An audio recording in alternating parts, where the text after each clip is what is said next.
Hi, Seanie Morris here from STEM in Action and Midlands Astronomy Club.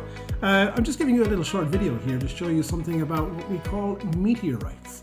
These are rocks that have essentially been left over from the formation of the solar system. Around about 4.6 billion years ago is when the sun took ignition for the first time through fusion, creating its energy and its light and its heat, and so began the process of forming the planets. But little bits that get left behind, normally pushed out beyond the orbit of Uranus and Neptune in an area called the Kuiper Belt, and even further than that as the Oort cloud, where these fragments of rock that get encrusted with ice randomly will bump into the inner solar system now and again. Call them comets. And what happens is that as this comet is warming up and material is spewing from its surface, some of them will cross Earth's orbital plane. But don't worry, none of these are going to collide with Earth anytime soon. But what happens then is as Earth goes in its orbit, its yearly orbit around the sun, it'll encounter these streams. And these fragments, which are just floating benignly there, will collide with Earth's upper atmosphere, burn up in a brief flash lasting a second or 2 seconds to just a few seconds, in what we see as a meteor or a shooting or falling star. Now, if it is able to survive that process and reach ground, it's what we call meteorites. And meteorites, they're relatively common. It happens all the time. We do have the peaks when Earth goes through these cometary tails, these trails of debris. And we call those peaks meteor showers. But this debris is colliding with Earth all of the time. But what I have here are some fragments that have been found here on Earth. How would you know if you had a meteorite? Well, a common one is the environment that it was found in.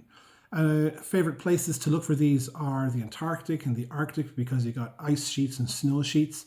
Deserts such as the Sahara, the Atacama Desert in Chile, the Australian desert. And the reason is because these areas, the topography, the geology, has got a ground that offers a contrast. A brightly colored ground where all of a sudden you would find a stone or a rock that is dark, very dark, and it just looks like it doesn't belong there because there's no others around it. And that is your first clue. Second is when you take said rock and you have a look and see it as to its texture.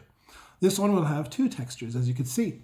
It's got a crust on the outside, very blackened, very smooth. So this is where we know that it was heated as it was coming through the atmosphere through friction, encountering air molecules at anything from 80, 90,000 to 120,000 kilometers per hour. That's how we get the friction burns here. So that smooth outer blackened crust is contrasting with a slightly brighter colored inside. You can kind of see there. And so this fragment here was probably from something the size of a golf ball and somewhat shattered on its way through the atmosphere. So some of the inside got to get a little bit burned, but there's a lot of brightly colored beigey brown texturing there against the smooth blackened on the outside. That's your other clue. Another one is that many meteorites will contain some of the leftover metals from the formation of our solar system, characteristic of many of the rocky inner planets, and that is iron and nickel.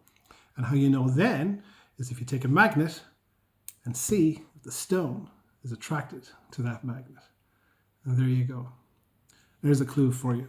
So all of these here, this one is very strong in its metallic content. This is a Diablo meteorite from the USA.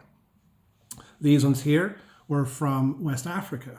Africa is a favorite place because tribesmen that will travel across the sands will see these stones, collect them, and bring them to places like Algeria, Marrakesh, Morocco, to trade with collectors, who are then able to verify that they are meteorites and then either keep them or sell them on to collectors like me.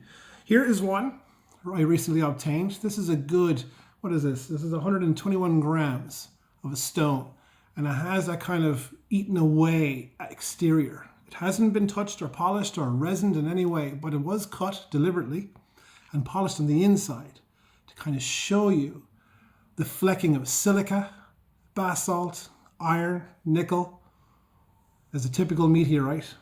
And yes, when you bring the magnet to it, it's nice and strong. Holds on to it pretty good. So there's pieces like that. Here's another one. There's a chunk. Again, this was found, where was this one found? This was found in the USA as well.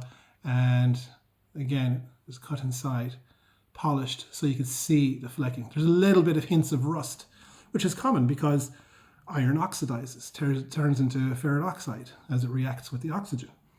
Another little pieces here, small ones there, and you know, each of them are showing the same characteristics.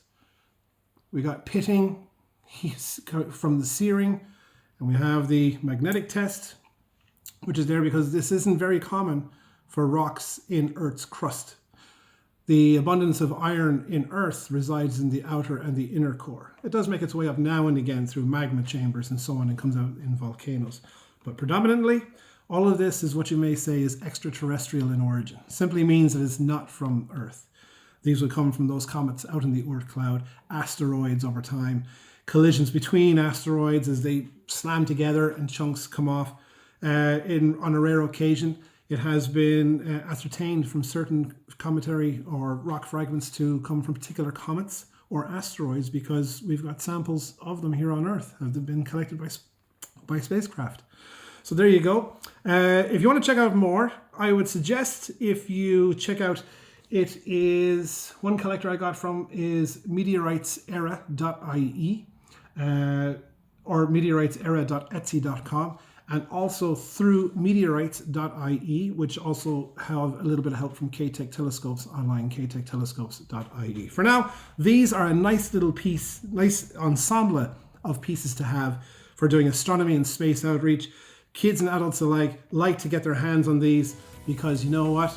How often are you actually going to get your hands on a piece of rock 4.6 billion years old left over from the formation of the solar system? I hope you enjoyed that. Thanks for watching.